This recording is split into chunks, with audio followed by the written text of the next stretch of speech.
day and welcome to A Place Called Through. We're broadcasting from WYTV7 Community Broadcasters Network.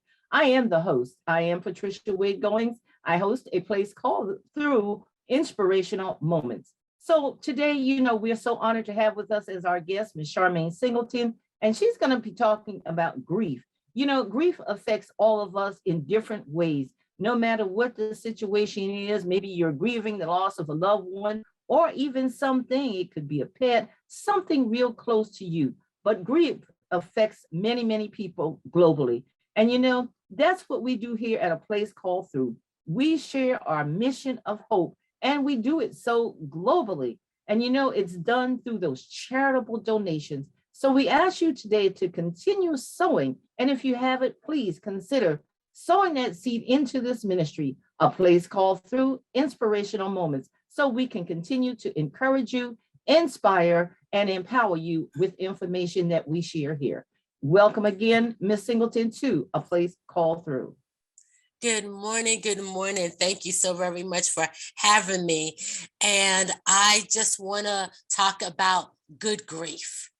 Good grief is basically built on the Bible verse, the joy of the Lord is my strength, meaning that a lot of times, especially when we're going through the loss of something or someone, especially during this time of COVID, which we're still going through, and people have lost so much, they are grieving.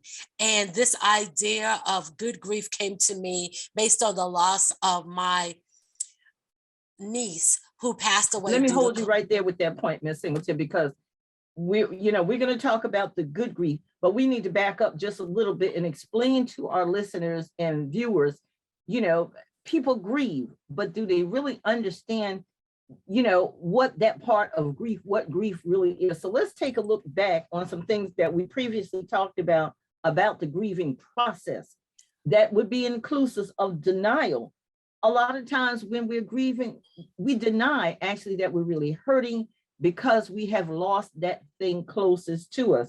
But also it has been noted that denial it's a tool for survival. And so that's where we're going to get back into your story about, the good grieving. Also anger. When you're grieving, you're hurting sometimes you become so overwhelmed with that process. It forces you to be so angry, and you get that bitterness, that bitter taste because of it's so upsetting and emotional to you. Depression often can be found in one of these stages as well, because you're hurting again so much behind the loss of the thing that has now happened to you. So it attacks you emotionally, causing that sadness and again that bitterness to happen. And in the final two stages, acceptance of what has happened to you. And people find themselves bargaining where you were going into, Lord, why? How come? Should it be in? Why was it this way? Or how come I didn't do this, that, or the other? So I just wanted to throw those little points in there, to our listeners and viewers. Although some psychologists say there's 7 stages, but they kind of like work together. But we're looking at 5 today that we want to further talk to you about, as we get into this good grieving process, because we got to go through this hurt in order to get to that goodness. So take us back, if you will, into this process before you go into the good again of what now has prompted you to be an advocate or be someone that really wants to speak out about grief. Well, yes, people are willing to talk about it. Yes, that's what I was getting ready into. And to expand on that, because we don't really understand the different stages, and that the fact that people go through those different stages at different times, everybody's grief process is different. Sometimes we anticipate it because of the fact that we know someone is getting ready to pass away, based on their age or based on a prognosis or anything. So even though we may not be prepared, we're kind of preparing because of what the doctor is saying or what we're seeing. Or there may be something that just happens suddenly as a result of COVID or a fire or a loss of a job or whatever the case may be. And all of these different things, the triggers that we have, I wanted to encourage people that it is normal.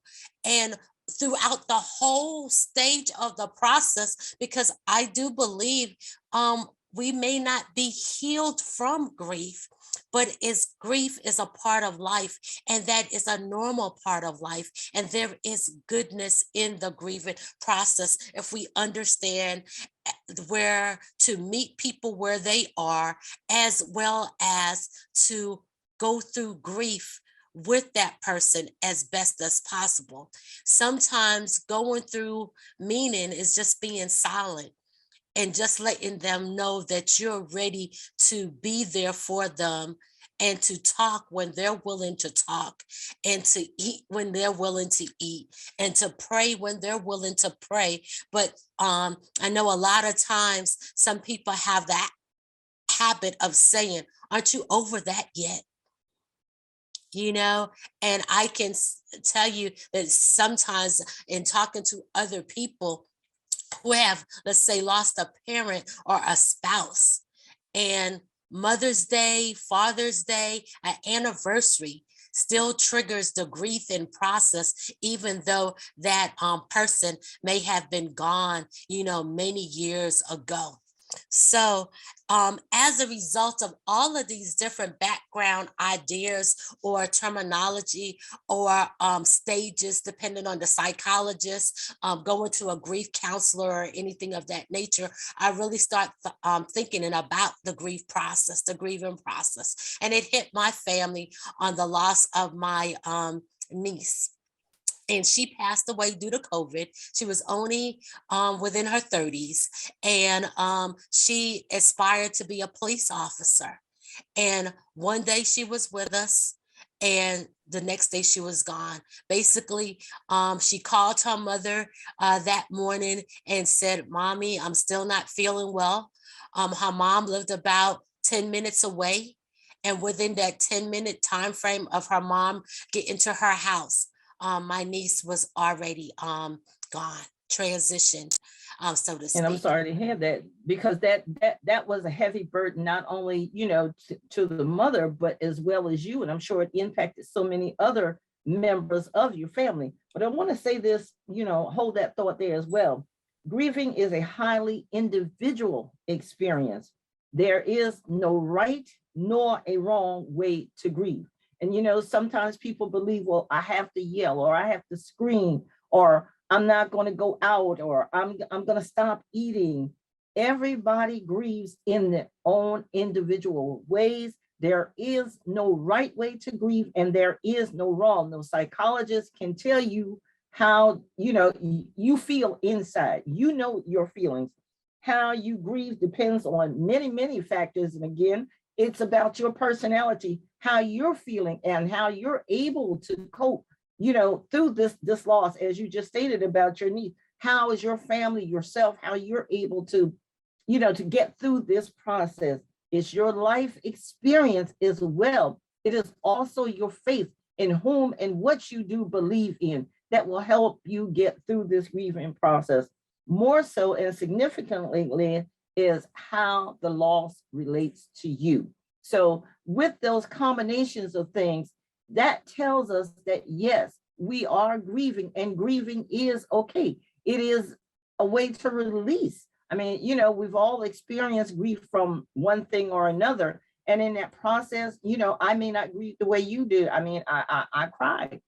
And you may not be a person that, may cry, but it's okay. And so we have to understand the process and understand that it is okay to grieve. Yes. And another thing within the process too, as well, is depending on the circumstance, the grief may be delayed.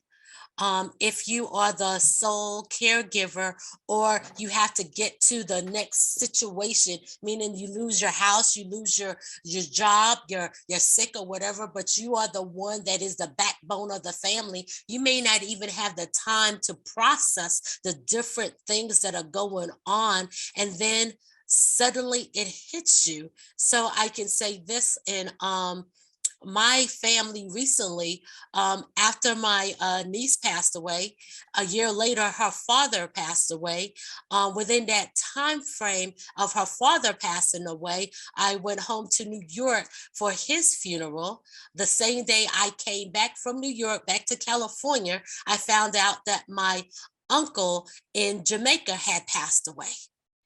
So sometimes it's like one thing after another, and then one day you just may find yourself crying, and you don't know exactly what you're crying for, who you're crying for, or what loss you're crying for, because it could be a delayed process moving from one situation to another, moving to one outcome, or how many people may be depending on you. So in thinking about all of those different circumstances, and as you were saying, it's unique to everyone. Everyone goes through this process differently. It affects them differently, but it's okay to be different. It's okay to grieve, and it's okay to do it your way. Absolutely, absolutely. You can't grieve the way somebody else is grieved, because that's coming from your inner self. It's coming from your inner spirit. You know how you feel about whatever that loss, if it could be a broken relationship, divorce, loss of a pet, something that has been close to you, loss of a job. And as you stated previously about, COVID, so many people have transitioned because of COVID. So people are still in this grieving mode. But the one thing is too that we have learned, it's how we accept this loss. Because the loss apparently does, it's a life altering process here. So how we accept it, what we think about that loss, is how we can move on to the next step. Sometimes people get stuck there because they're so stuck into that loss, which takes them into that period of depression.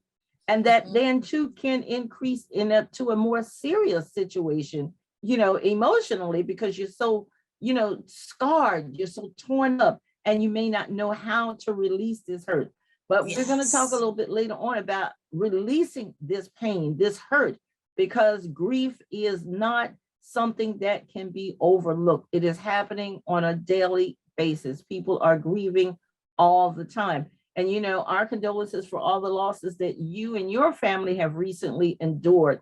That too has been horrific, as we stated, not just on you, but on the whole family. And so when you're grieving, it's not only you, but other people are grieving as well with you.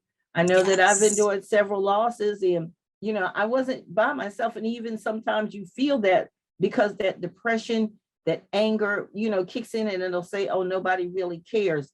But that's the denial part. Somebody actually does care. So, having such a close knit family made the difference, I'm sure, for you. So talk to us, if we got a few more minutes before we need to go to a commercial break. Talk to us about the family network during the grieving process.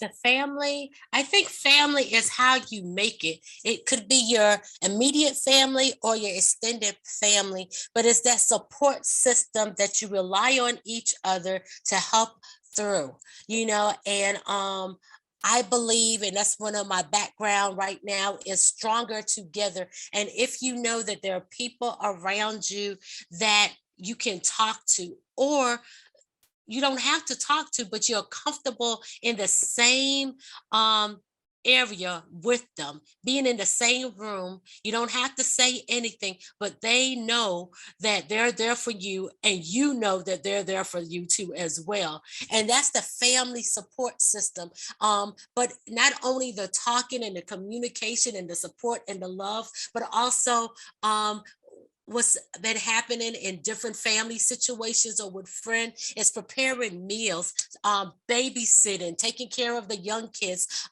doing whatever that needs to be done as they're helping each other through the grieving process.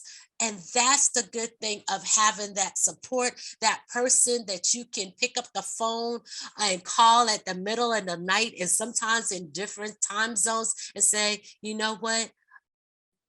I don't feel good. I don't understand. Why did this happen? And they may not have the answers, and they may just stay on the phone and listen to you, express your anger, and sometimes just express your tears. But you know that they're with you and they're showing you that love as best as possible. That is very true. Having that support system. Well, we're going to pause in a few minutes to go to a commercial break, and then we're going to come back and we'll continue talking with Ms. Singleton today about grief, the effects of grief. And, again, as we reiterate this over and over, it does affect each one of us differently. So we ask you to stay tuned, come back again with us momentarily at a place called Through in Inspirational Moments, where we're broadcasting from WYTV7 Community Broadcasters Network. We'll be right back after this commercial. Calling all HBCU alumni, supporters, and golfers. It's that time of year again. Yes, the HBCU Swing Into Their Dreams charity golf tournament on Tuesday, April 5th. If you missed the last one, you have time once again to be epic. Don't miss the golf tournament of the year, the Swing Into Their Dreams HBCU charity golf tournament at the Atlanta National Golf Club in Milton, Georgia, Tuesday, April the 5th. Registration begins now. Sign up your golf teams at swingintotheirdreams.com. That's swingintotheirdreams.com, or call 770-686-7148. That's 770-686-7148. Don't miss it.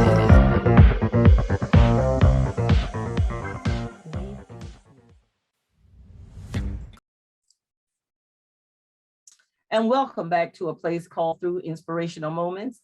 I am your host, Patricia Wade Goings, and we're broadcasting from WYTV7 Community Broadcasters Network. We're sharing today on Inspirational Moments with Ms. Charmaine Singleton. We're talking about grief. We previously talked about the several stages of grief and the effects of having someone close to you, your family members close, and there is no right and wrong way to grieve, because we all go through this grieving process. But I'd like to take a minute just to reiterate this, and we'll continue talking about how the family can help you during this grieving process. Denial, it is the first stage of grief. It also helps us to survive that loss. And, a lot of times we don't want to accept it, which brings us into this next fold, anger. Anger is a necessary stage of the healing process. We must be willing to allow ourselves to go through this anger process, even though it seems endless. Depression becomes the bargaining tool while we're going through this depression. The acceptance of what has now happened, accepting this change and how we need to move on from this hurt. And the bargaining becomes when we feel that, okay, what could I have done? What should I have done? We begin to bargain with ideas and thoughts about, well, if it were this way, or could I do this, or suppose it was this, that, and the other. So we do walk through different facets of grieving process, but we want to go back now and talk about the support of the family and those people that are closest to you. And as Ms. Singleton was stating, having that family knitted so close together will help you emotionally, and not only that, physically, because they can go grocery shopping, babysitting, etc., and do the things that now you're feeling, maybe that you can't do it right now because this load is so heavy. So Ms. Singleton, come on, let's talk again about the family and the support that the family can offer. Yeah, so family, if you have a close knitted family, whether they're extended or your immediate family, and I say extended because of my background, I've traveled and lived in different places throughout, the United States and in the world. And sometimes my immediate family is not there. However, I have people that I can also rely on that may not be my blood family, but they're my sisters or brothers based on relationships that I have established. So those places or people are available to you that can help you through, the situation. And it's getting through the grief process. And having them recognize too as well that the grieving may never stop in certain aspects, as I was saying, as a regarding a child, a spouse, a loved one, even your family home. I know that when I go back to New York, I go back to the house that I used to live at. Even though I don't live there anymore, I go back because there's a whole lot of memories there too as well. And I grew up in a neighborhood, so that's a loss that is dear to me. And so everyone grieves different things differently, but being able to talk to someone about it. Now, it may not only be your immediate family or your extended family, it could be your faith family. If you go to a church or whatever faith that you belong to, people there may be able to talk to you and help you, guide you through that process too as well. And also, they are professionals. We have been talking about clinicians and what they say on what the grief process is. And sometimes within the grief process, where you're going through the depression or the anger, it may be traumatic to you. So that is something that we have to recognize too as well, that we may need to talk to someone in a professional field about what we're feeling and help them, allow them to guide us through that process too as well. But if we don't use the resources that's out there available, sometimes we may be just stuck in one of the various stages of the grief process.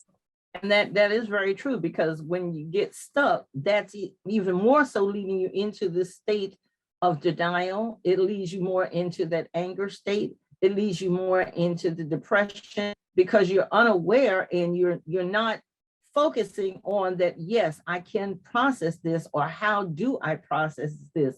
Our inner man begins to shut us down and say, no, you can't do this. And so you begin to accept that, even though, like you said, your church family, your relatives, even closest friends, your support systems can help you get through this. No matter what scientifically they say, it's your inner man that speaks the loudest to you here. Okay, so let's go back up here. You talked about your niece and the loss of your niece. That was the first loss that really had great impact at that time. So from there, you have begun a project that has reached many, many people and touching the lives of those that are grieving and going through different situations. Because even with grief, as we're talking about how it affects people, but sometimes even being diagnosed with terminal illnesses that are unimaginable. Why me? Again, that bargaining thing.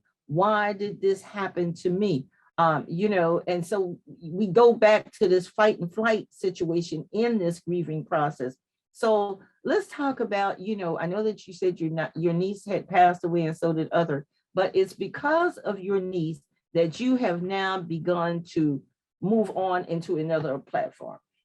Yes. And so because of my niece and others, and especially essential workers and everything that's been happening as a result of COVID, I got the feeling that people did not have a sense of why they should be able to hold their head up and be positive about anything, because it seems like every day something else was happening. People were isolated, people were in the hospital and we couldn't visit them, people were dying alone, different things of that nature. People were out of jobs, so our children were learning from home. And as a result of that, I started designing shoes, and that was the goodness that I wanted to provide to people throughout this process, that even though they may not be able to look up, because we say look up where our strength comes from. Our strength comes from the Lord, but sometimes we have our head down because of the weight of the world is holding us down, and we just feel overwhelmed. We're grieving, we're frustrated, we're mad, and we're just looking down at our feet. And as a result of that, I just remembered in the scriptures, it says we walk by faith and not by sight. And when we walk, 9 times out of 10, we have shoes on. And so I decided to design shoes to help people to walk through that adversity, that walk through that anger, to walk through the frustration, to walk through the depression, to walk through whatever stage that they're going through in the grief process. And while looking down, it will give them the motivation to keep on going and hopefully not get stuck in any one of those stages of grief. And that's good to know, because again, dealing with grief and sadness and hurt, I don't know, it's just a thing that we tend to look down, even though we know our help is coming from above. But, for me, I can remember many, many times, something has happened to me, and sometimes it not really was anything, real hard or anything, but I would walk with my head down. And every single time I walked with my head down, something unique, even in spite of that, happened. I would always manage to hit my big toe on something hard. I mean, I was bruising my big toe. And then it dawned on me one day, Pat, stop looking down. Your help comes from above. You're looking down on this situation when your help is saying, I'm here. And that goes back, to just family and friends reaching out to you when you're going through, life challenges, and when you're dealing, let them embrace you, help them get through. And one thing, like you said about through, and that's what we talk about here, a place called through. You're going through, getting through, but after you have gone through, that's what makes the difference. Because on the end of it, that's where the trial and the tribulation of what you went through, you can now see the joy because you have survived. You are able to impact somebody else, and you're doing that through your mission with your shoes. So how do we get people engaged into the shoe project? Could you repeat that question again, please? I'm sorry. How do people get involved in your shoe project? If they wanted a pair of shoes, is there a special format for getting them? And do you have one that you can show us by any chance? Yes, I have it through a live shoes, but they can get a hold of me at PTK Enterprises LLC at gmail.com or call me at 916-914-9208. And they tell me their story. And what I have been able to do throughout this period of time was donate shoes to various people, to essential workers, to police officers, to hospital workers, to children that were at St. Jude's Hospital, to women and men that were diagnosed with cancer, to other people that were just going through a situation. So they email me or call me, they tell me about their story or anything of that nature. And I have been able to send shoes. At certain times of the year, I have raffled them off.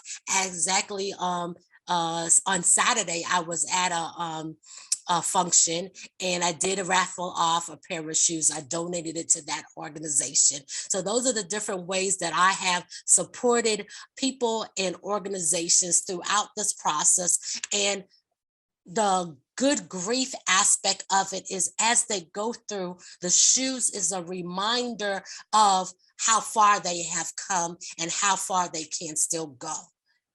And that's the reason why I came up with this concept of good grief.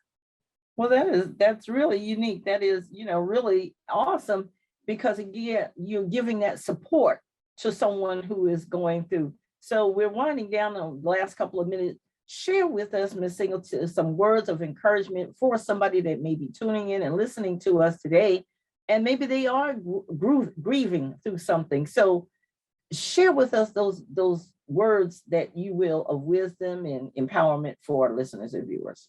Yes, I just believe that the joy of the Lord is our strength. No matter what it is, you can still find joy in it. However, I know, especially through grieving times, it's hard to have that joy. It's hard to have that motivation to get out of bed. But if you rely on your support system that you have there, and don't be afraid to ask for help, asking for help is not a sign of weakness, is actually a sign of strength.